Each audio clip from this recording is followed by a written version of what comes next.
Hello, welcome to today's episode of Community Voices Uganda here on Civic Space TV. I am Phillip Muliisa. You're very welcome to this beautiful conversation this Monday afternoon. And today we're having a conversation about political readiness of political parties for the 2026 general elections with, of course, the backdrop of how the ongoing national resistance movement party structure polls are going and how people are participating, but also looking at what went well, what did not go well, and what can be improved so that the country is able to have a very peaceful, a very successful, a very inspiring electoral season. My name is Phillip Muliisa, and today I have an amazing panel of Ugandan citizens who have experienced all the things we talk about today, who every other day are on ground to look at the polls, to cast their vote, to understand what it means to cast the vote, and also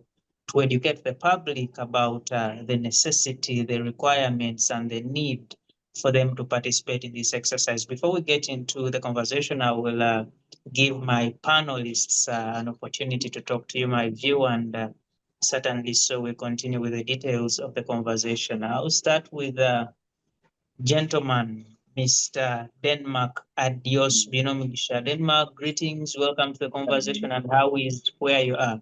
Thank you, Mr. Phillip Muliisa. I am very much humbled for this very morning opportunity, and good morning to the viewers outside there. Good morning to the fellow panelists on this very platform. I can't take this for granted. It is a very wonderful opportunity to speak on what's happening within our country.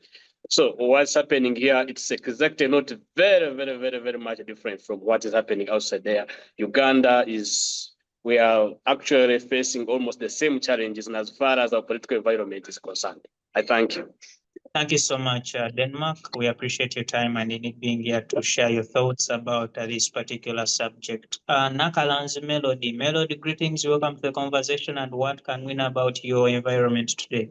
I hope I'm visible in the camera and as well audible. Good morning, Philip. Good morning, everyone on the call, and good morning to the viewers. So my name is Melody Nakalanzi. I am a student of Makerere University, but also a very passionate citizen of Uganda, importantly passionate about things that concern young people and things that concern the vulnerable societies. So this is a very important discussion that we are going to engage on things to do with democracy. And basically, when I say things about rights, it means that is something that I really buy into very much. Thank you. Thank you so much, Melody, for being here, and we can't wait to hear what you will share with us in the course of the conversation. I too have Brian Atuheire. Brian, greetings. You're welcome to the conversation. Very well, thank you, sir. Thank you. I'm Atuheire Brian. I run a think tank, IFE Uganda. I'm also a political activist, and I align myself to the People's Front for Freedom, PFF, which is about to be registered, and I've been following the processes of our politics, I think, for the last all my adult life, about 18 years now. So I'm here to share on my experiences and what I think about the happenings of the politics and how we are aligned towards 2026 general elections. Thank you so much, Brian. And last but not least, I also have Ayot Nancy Caroline. Nancy, greetings. Welcome to the conversation. Yes, thank you. I can hear you. Is this the time for me to introduce myself? Yes, thank you so much. I hope I can be heard, and I hope the video is very clear. I am having some network issues. You must forgive me. So my name is Nancy Caroline Ayot. I'm a feminist lawyer and a writer. I am joining you from the Center for Constitutional Governance headquarters, where I'm interning as a graduate intern right now. I am very happy to join the community show for the very first time, and I am happy to join this discourse on political parties and whether or not we are ready for the 2026 elections. Thank you so much. Thank you so much, Caroline. And I need to look out more to see that I can see you because we are almost in the same location, but certainly so we shall ascertain that a little later. And lastly, Wachi Nasulu. Nasulu, greetings. Welcome to the conversation. And how is Mbale? Greetings, Mr. Phillip, too, and greetings to fellow panelists. Mbale is good, blessed with rain, and we are good to go. And NRM structures are making us busy here and there. So my Nasulu is watching Nasulu, as I've just said to colleagues who didn't know me. I'm deputy mayor of Northern State Division in Mbale State, youth leader. I'm a psychologist. I'm an educator, and not only watching to see what is happening, but also an active participant in the upcoming elections. Thank you so much, Nasur, for being here. And let me start here.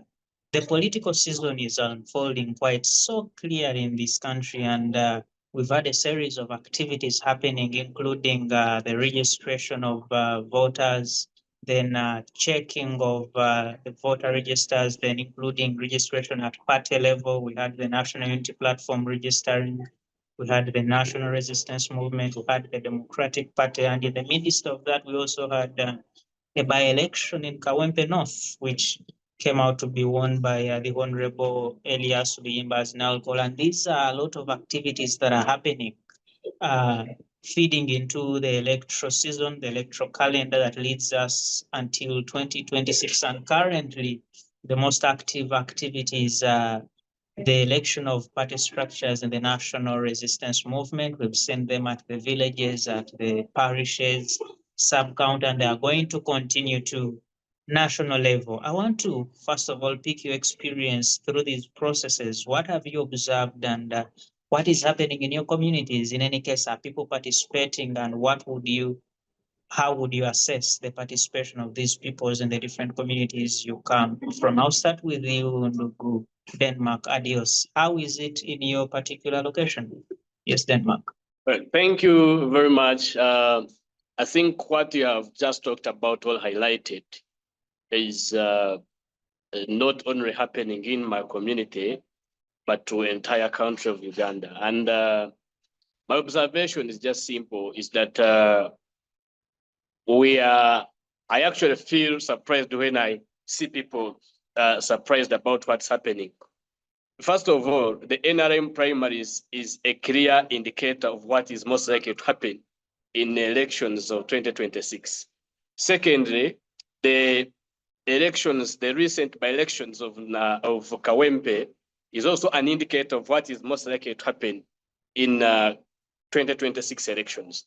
So to me, I think it is our role and our duty and our responsibility as citizens of Uganda to interest ourselves so much in expressing and showcasing and maybe advocating what we believe is right and what we believe is good in order to have a very peaceful election come 2026.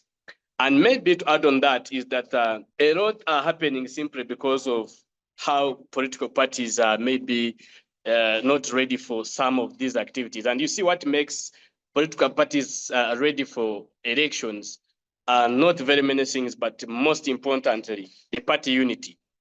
And secondly, availability of resources. The third one, the leadership strengths.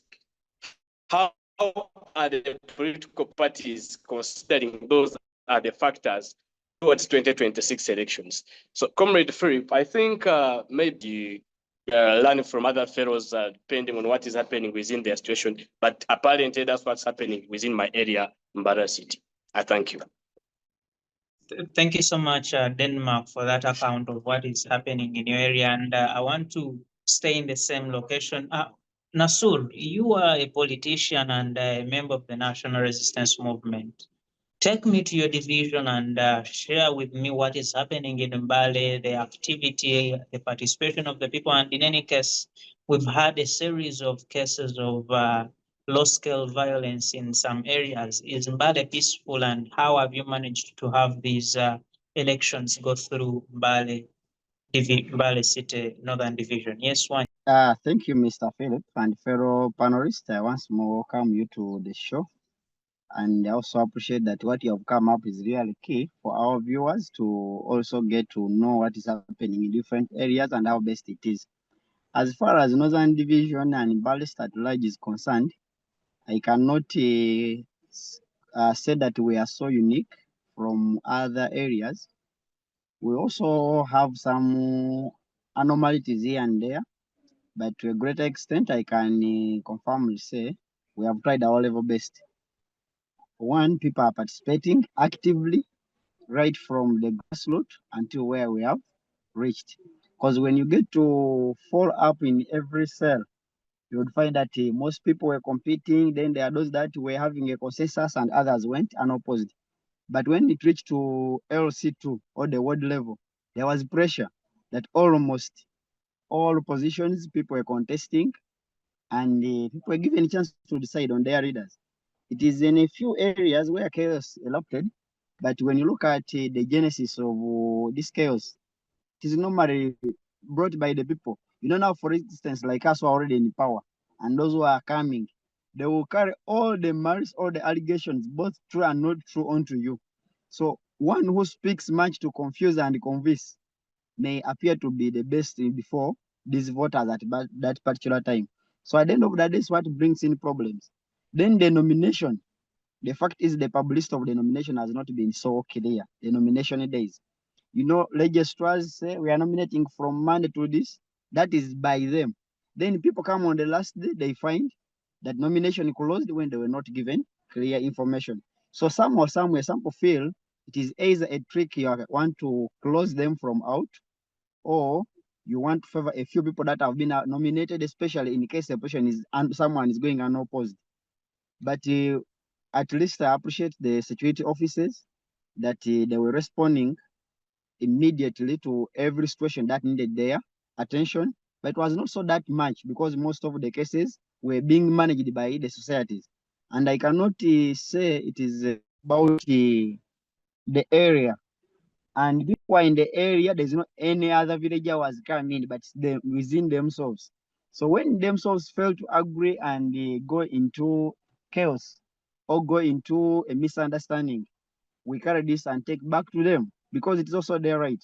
And on the first day, like NRM gave an open chance, like a baraza, for people to air out their views, discuss issues with the registrar, and they come up with a common understanding, which took place in each and every village, implying that whoever was in the register was mentioned, whoever was eligible was mentioned, whoever was not eligible was removed out by the villagers themselves. So now from village to parish, it is automatically the villages that make up the parishes. So implying that all what is happening in this field is being handled by the residents themselves. So whatever bad news that's coming from there, it is being influenced by them. But to a greater extent, our process has been effective. Thank you so much, Nasulu, for that account of how it has gone down in Mbale, and I hope it can be a general observation throughout. But I want to hear from you, Melody. Melody, look, this is an electoral activity, and I want to pick your standing and view as a youth. Are the youth participating in this particular session of elections in the National Resistance Movement? And maybe have you personally participated, or in any case, have you seen your colleagues participate? Okay. Thank you again, Philip. So I think generally, most people have talked about the readiness and how the LC elections happened. Personally, I did not participate. I've been doing exams apparently. But it is good that I have seen my friends participate. From the region I come from, we have about 50 something people that are aspiring for the position of youth MP. So apparently most of them participated or influenced other people to participate because they want their vote or they want their support. And I think that is a good thing anyways, because at least when we have more people running, it means people then understand why elections need to happen. But I think it is also important that we note that even when things are happening like that and things may be going well, I think the resource constraint is something that is important that we need to have in this discussion. I think NRM in particular tries to have the funds ready and make sure that their candidates are well funded, the election is well funded and well mobilized and things like that. But I think then it constrains the other parties that maybe rely on external support and things like that. And it means that one party is most likely going to be favored. We all know that with resources, it's the only way that people can most likely get to a better stand that they want to be. But at a time when you find that one party is actually doing better than the others, and I think you will all agree with me, NRM funds most of the LC elections, and most of the LC people that we have in the country are most likely NRM. That is because they have the funds. But it means that a party that is not well funded is most likely not going to win an election and things like that. But importantly, the youth are engaging in the election because we have a lot of youth MPs. We have a lot of people that are aspiring for youth positions. So it means that we have more people coming on board and people understanding why they should be coming to participate, because mass sensitization has happened from the people that want their support. You'll most likely find like 10 people coming into your DM, Phillip, asking you to go and support them, to go and vote them. So I think that is a good step that the country has taken. I do not know about other regions, but like Western Uganda, we have very many people that are aspiring, and I think it is a good thing. Okay, it's a bad thing that some will lose, but I think it is good that it creates that kind of awareness that people are most likely going to show up and participate in these elections. Yeah. Thank you so much, Melody, for that. And it's very energizing that people actually, especially the young people, are trying to participate in these elections. And it's important that they keep shaping narrative and indeed decisions being made at the leadership level. Brian, I want to hear you. And, from where you sit as an activist, but also a member of the PFF, People's Front for Freedom. I got it right. What have you observed as a party, as an activist, and certainly, so do you think we are having a better electoral season this time around? Yes, Brian. First and foremost, I think we don't improve. We're not improving anywhere in our electoral system in the country as a whole. So claim that we're improving is actually a wrong lie. First of all, NRM has been saying they have 20 million members, yet the register, where it don't belong, has 18 million voters. We have been saying they are inflated. They have been saying no. On Museveni's polling station in Atuheire in Chiruhura, where he votes from, they had 360 voters, including President Museveni, who does not vote from Atuheire in terms of LC1 elections. When they audited, the numbers came from 360 to 90, meaning the register of NRM was inflated at Museveni's polling station by 70 votes. That's too much inflation, my brother. That's one. Two, we have just had an election in Kawem, caught in courts, where soldiers attacked polling stations, attacked campaigning areas, attacked the EC, and the children took it over. And there were discussions on why people should be hooded while participating in elections. Legs were broken, backs broken, people in hospitals because of an election. So we have not yet improved on anything. We only participate in a military process that we call an election, which is very dangerous. Those are two observations I've made in the last. Now, for us as PFF, People's Front for Freedom, we have tried to register that political party for the last 8 months.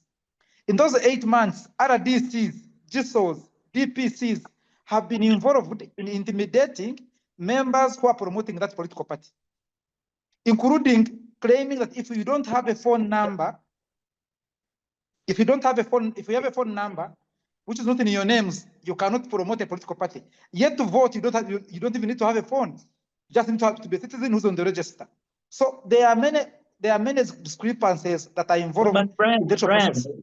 If you allow me, is it not a contradiction for you to say you've been threatened, intimidated, not allowed to do what you've had to do? Yet a few days ago, we had you celebrate the full registration of your political party, and indeed you had a launch at your headquarters in Katonga. Is it not a contradiction? We can say Narukora won an election. We can say Narukora won an election, but it was free and fair. You can register a political party even in turmoil. What you go through is you shouldn't be going through it. The process should be smooth. to even enable you and allow you, not to go through thorns, spears, and bullets to have what you must have, or what must be yours rightfully to you as a citizen of the country. Thank you so much, Brian, for that. And I want to hear from Caroline here. Yes, Phillip, Melody, could briefly. you? Melody, are you saying something? You are muted. Oh yeah, I wanted to say something about what Brian was talking about. I think I am not entirely a person that supports government, and I think I have said this several times, even with you, Philip, on the show. But I think a bureaucratic process is important. It acts as like balance and checks for whatever you're going to do. Trust me, if the process were as smooth as possible, would have a lot of shitty political parties, would have a lot of things that have no direction.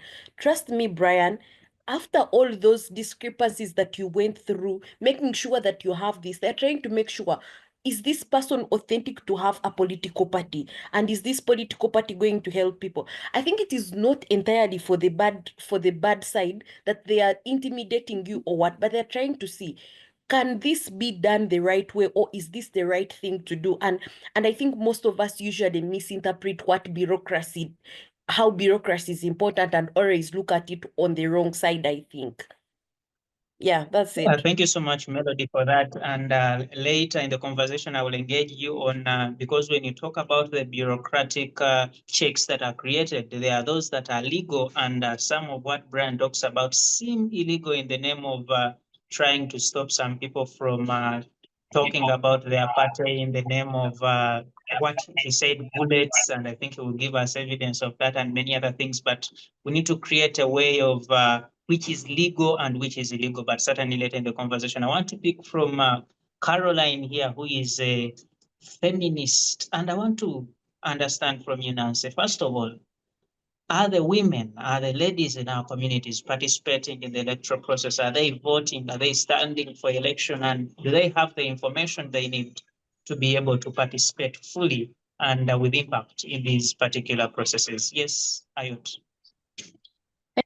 Thank you so much for having me on the show. And I want to thank the current speakers for all their deliberations, because I feel like there are different perspectives and all of them are true from the angle that they've presented them.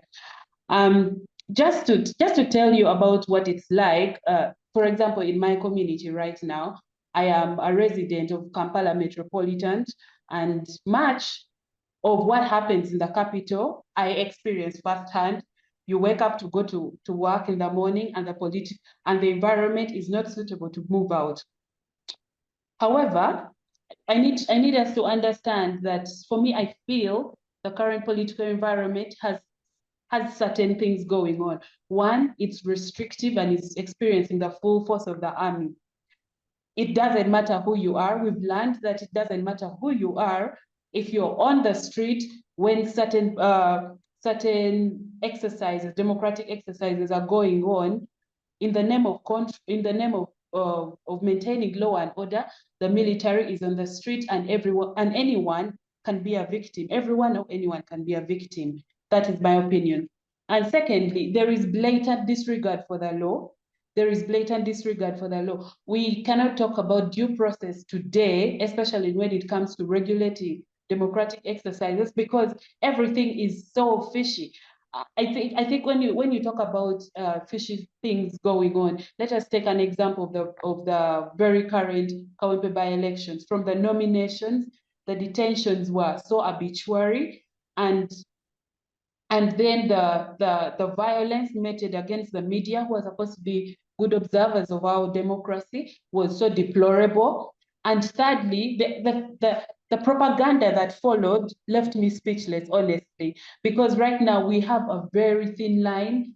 The line between what's true and false has been blurred to the point that even when it has been reported in our media, even when the news comes out, even when people experience these things, experiences of people are disregarded, and then new propaganda comes up and they're talking about things that never actually occurred. There's a lot of gaslighting, honestly, from our leaders, which is really sad, concerning the elections that are coming up.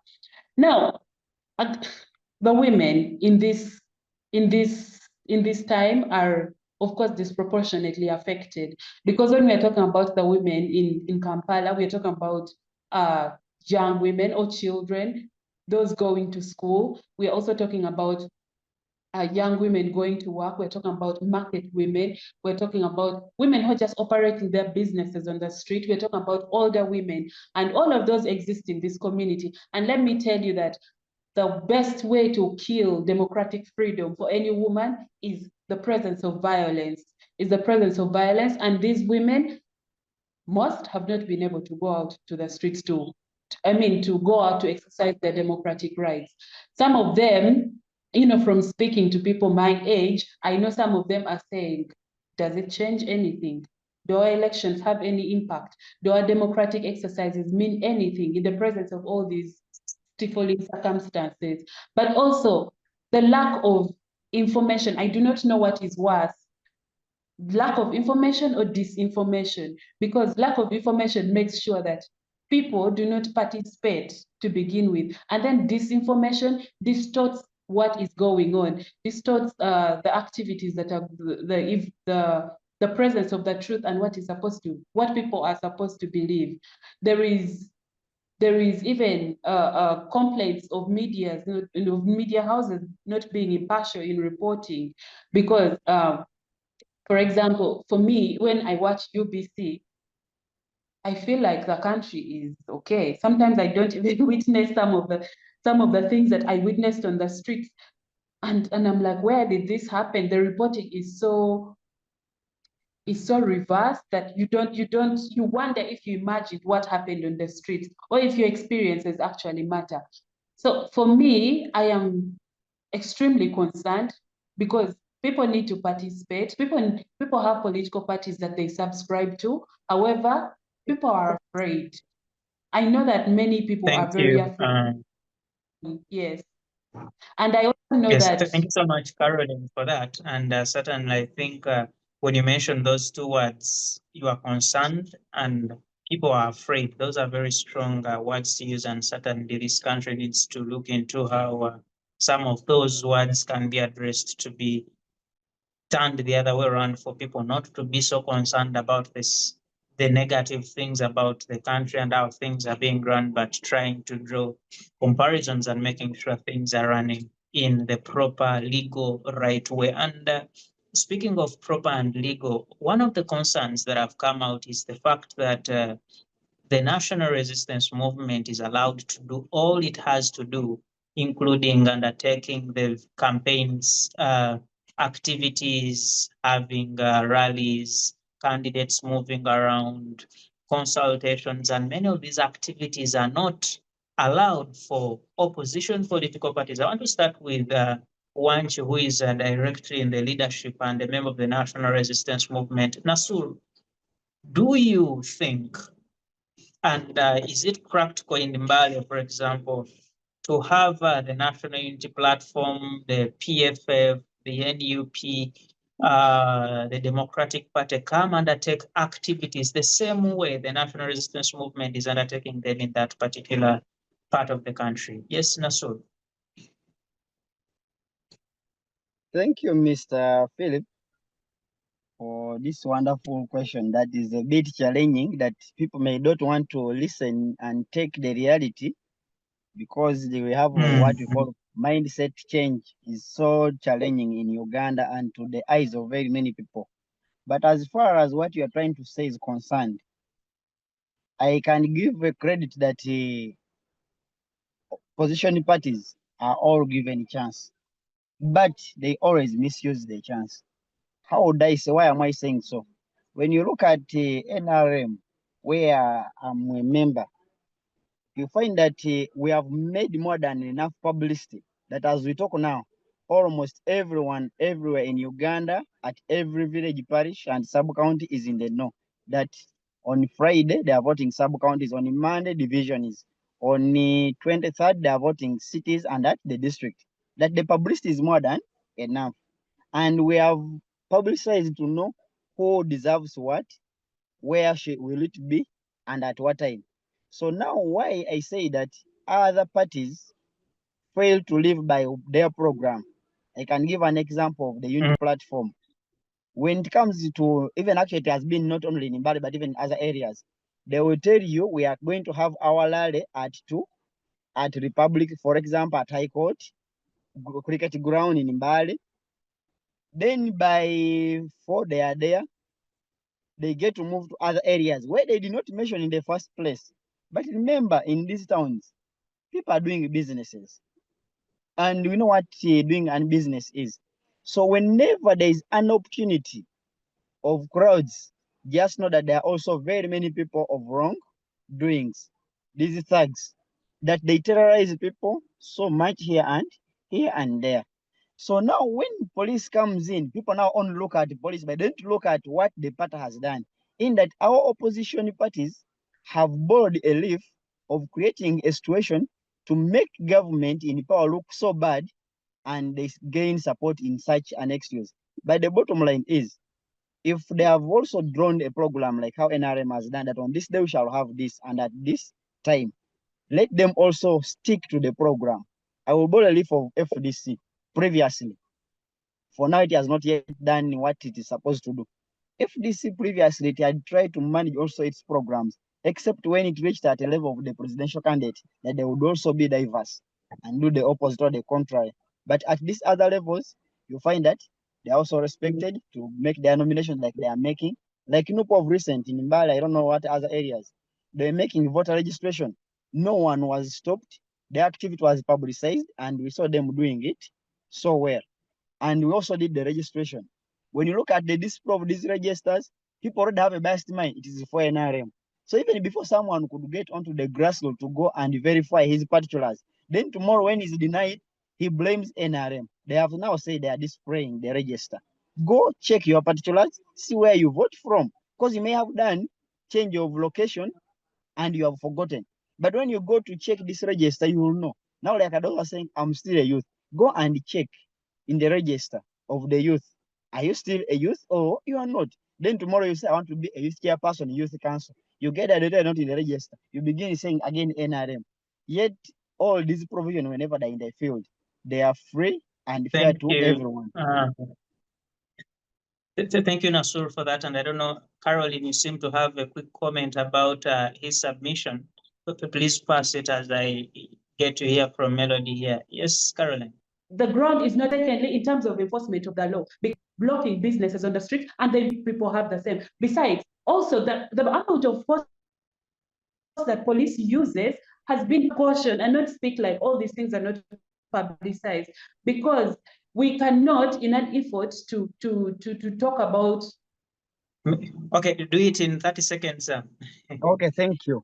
What I was trying to mean, let's not look at, let's not look at the end result of what things happen, but let's also look at the root cause. In that when you don't push for the rightful agenda from the beginning, why do you expect good results? So when you have clearly even requested yourself, you have wrote a letter to police and you have told them that this is where we are going to be.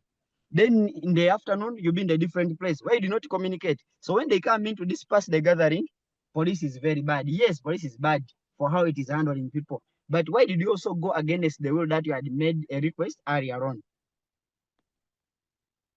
Thank you so much, Nasulu, for that. And I'm sure many people will disagree with you because they will tell you two wrongs do not make a right. But I want to hear your thoughts, Melody, on this particular subject. Do you think we have equal treatment and opportunity for all the political parties to undertake the different activities they have to undertake in the electoral process? And I know earlier you talked about creating of the bureaucratic checks that are supposed to make sure these parties do what they have to do. Please.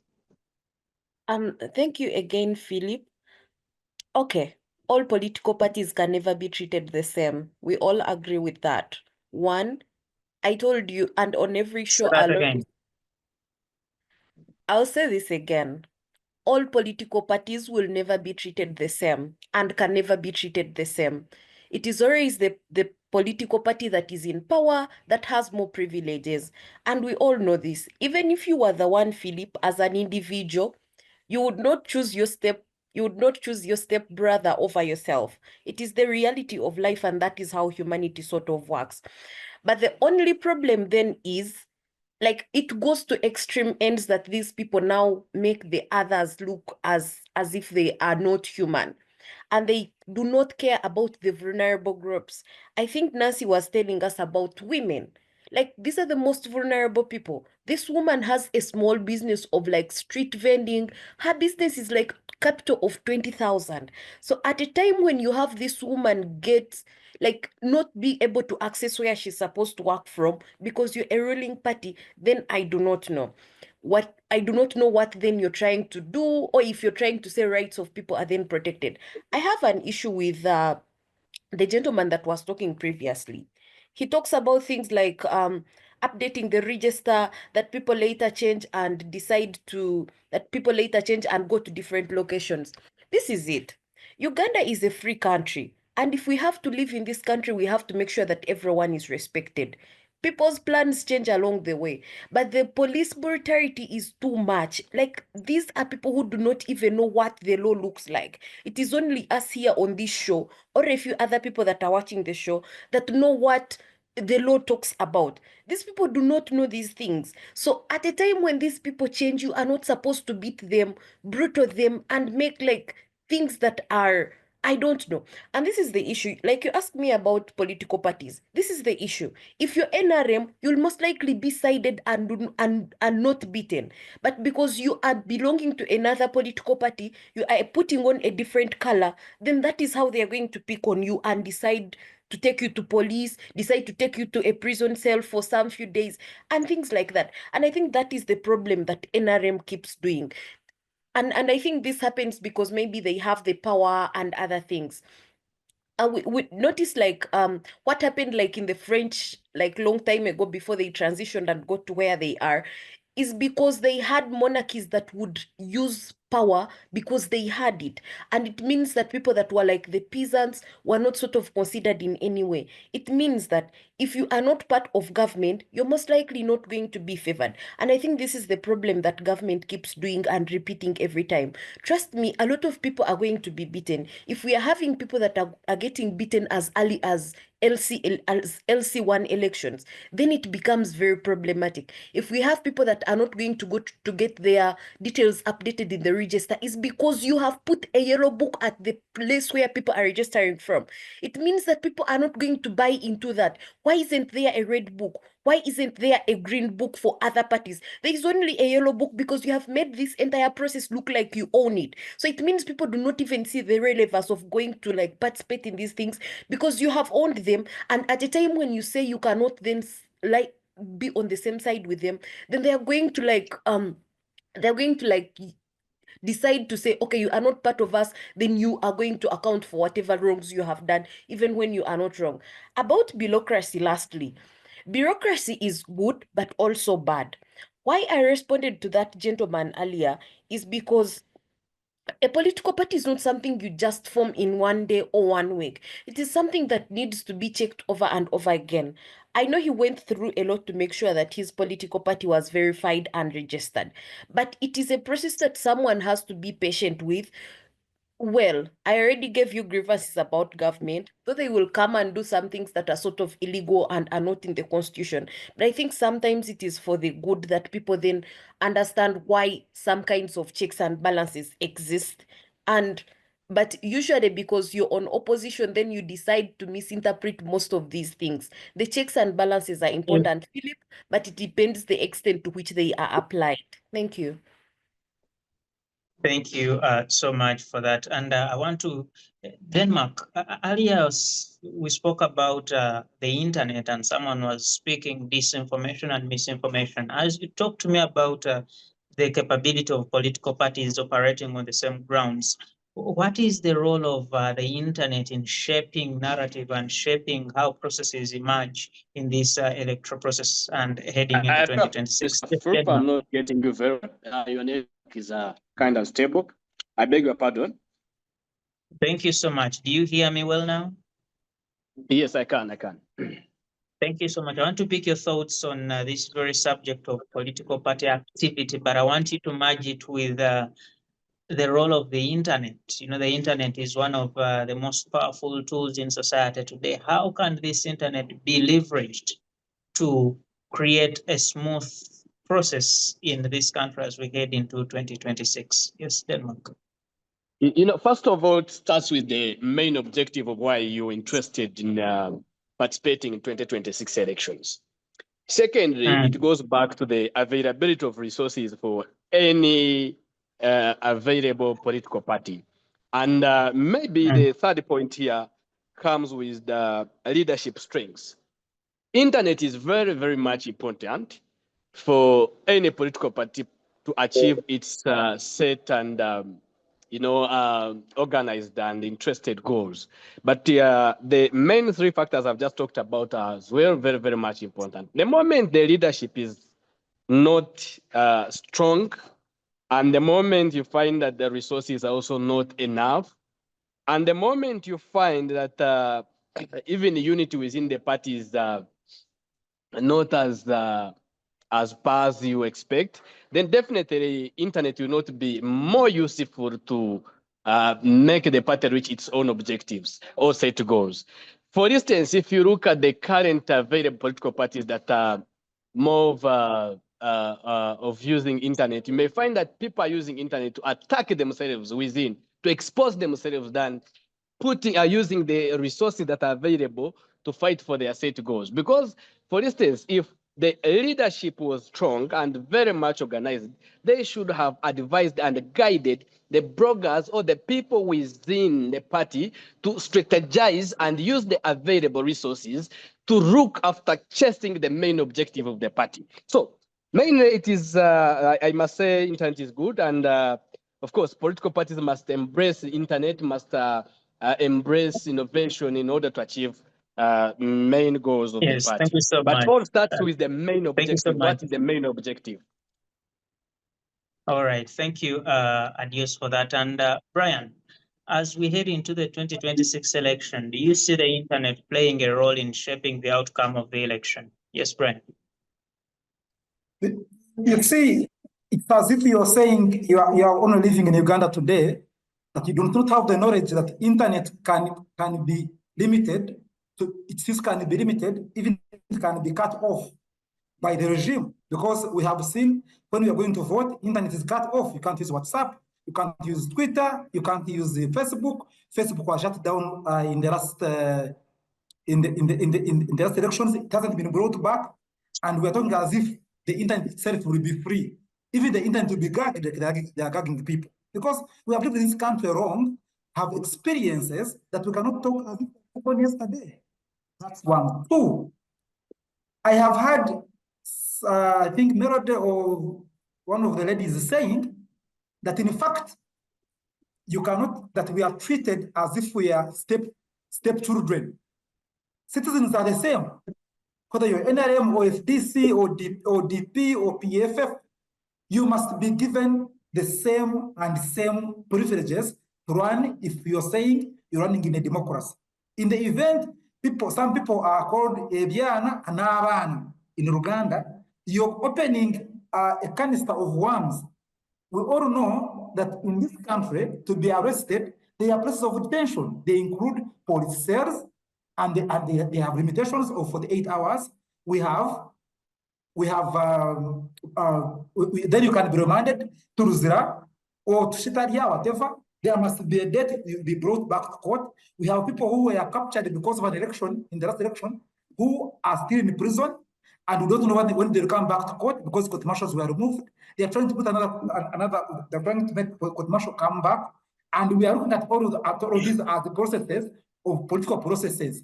We are in an illegality, a sham, and we shall not keep quiet and look at them as they take their sham, they do their sham processes when and then we want to legitimize them as the real processes. The guy from Mbale is telling us that, I want to tell him that first and foremost, a political campaign is not a vigil. It's only a vigil where you know the burial site and where you know where a person comes, and then you go sit in a home. But even when you have a vigil, you compromise your neighbors because maybe some cars will be many, and you tell your neighbor to open a compound for parking. That's a vigil. To say a political rally must be in a confined place, in a town hall meeting. Yet when NRM wants to move, they move without being beaten. However, they were moving freely, but Nakula couldn't even get nominated easily. I can tell you, to want to defend what NRM and police are doing, and the UPDF judge with their guns and grenades and masked. You can't even identify a police officer to be identified. That's why they have name tags. In this case, they don't have name tags. We are dealing with a criminal gang called police officers, and we must say it as it is, not as it ought to be.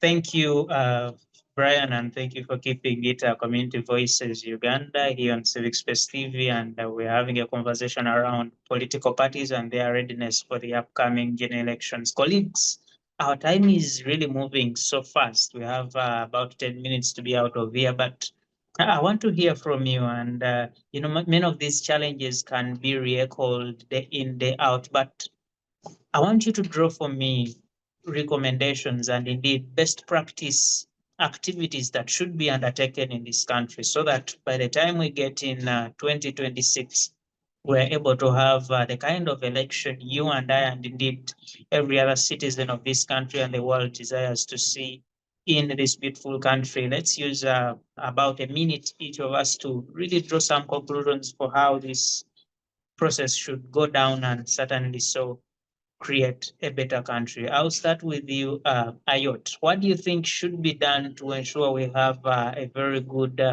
electoral season leading through 2026 in about a minute? Yes, Caroline. Thank you so much.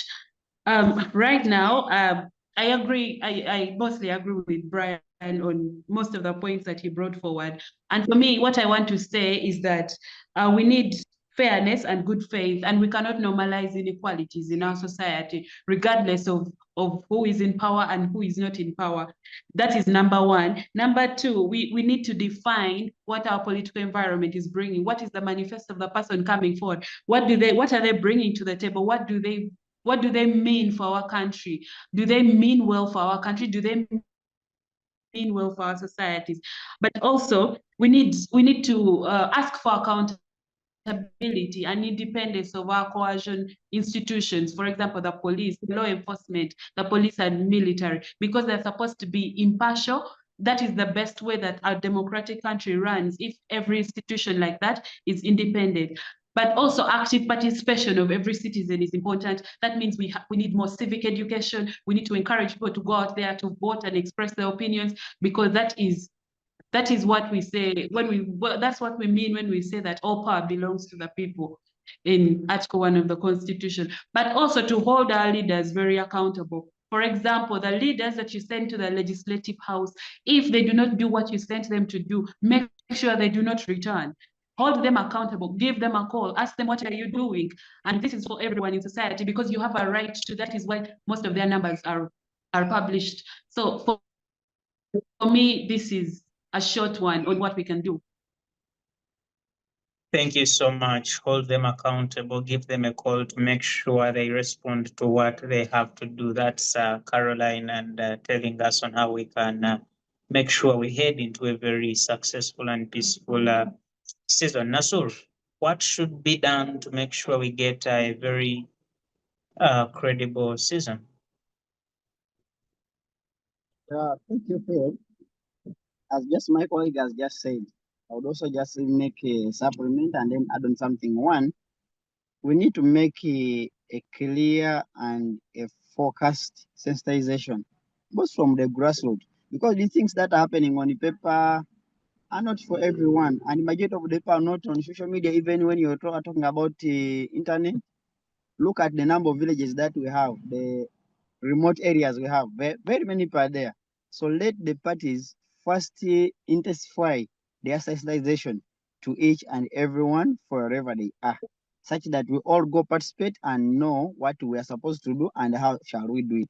That's one. Two, also argue that people should also understand the dynamics of what they are in for. We're activists, for example, we are talking, yes.